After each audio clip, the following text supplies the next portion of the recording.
আর কাজল রেখার পর হচ্ছে নীলচক্র। নীলচক্রের গল্পটা শুনি, মিঠু ভাইয়ের সঙ্গে কাজ এবং আরিফিন শুভর সঙ্গেও প্রথম কাজ।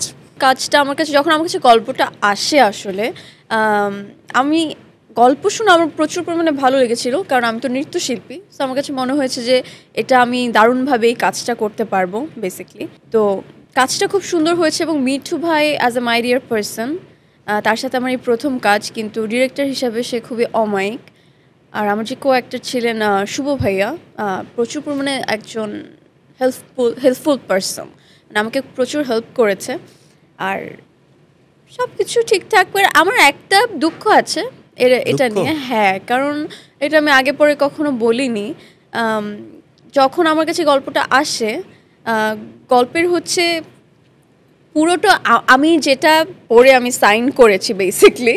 তো যখন আমি শুটিং সেটে গেলাম এবং একটার পর একটা ইনসিডেন্ট হলো, শুভ ভাইয়ার মা মারা গিয়েছিল, তারপরে সে সামহাও থাকে না, এটা তো হতেই পারে।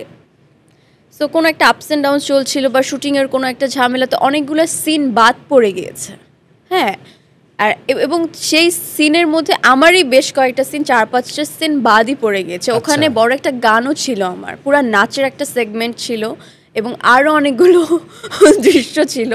সো যখন আমি দেখলাম এগুলো কিছুই হচ্ছে না, বলছে বাজেটের একটু স্বল্পতা এবং শুভ ভাইয়ের এই মুহূর্তে যে কন্ডিশন, সব কিছু মিলে আমরা পেরে উঠছি না।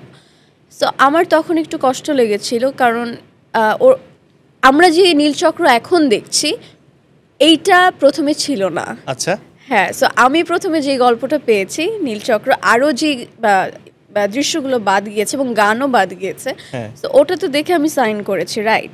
তো তারপরে যখন ওগুলো থাকবে না, তো তখন তো আমি অফকোর্স কষ্ট পাবো, রাইট। হ্যাঁ, তো ওটাই আমার হয়েছে। কিন্তু আমি এই কথাটা কাউকে কখনোই বলিনি, ফার্স্ট হয়তো বললাম, ডিরেক্টরকেও বলিনি। আচ্ছা, কিন্তু কষ্টও লেগেছে।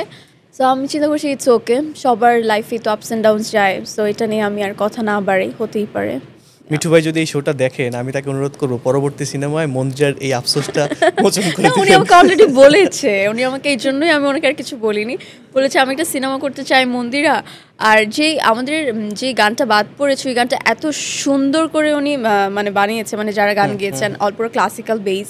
তো বলেছে যে আমি এটা পরের সিনেমাতে আমি এটা তোমাকে দিয়েই করতে চাই, কারণ এরকম নাচতে আর কেউ পারবে না তুমি ছাড়া পুরা। তো আমি তোমাকে নিয়ে কাজটা করতে চাই। তো এই জন্য আমি তাকে থাকে না যে ওকে ঠিক আছে এবারের মতো মাফ করে দিলাম।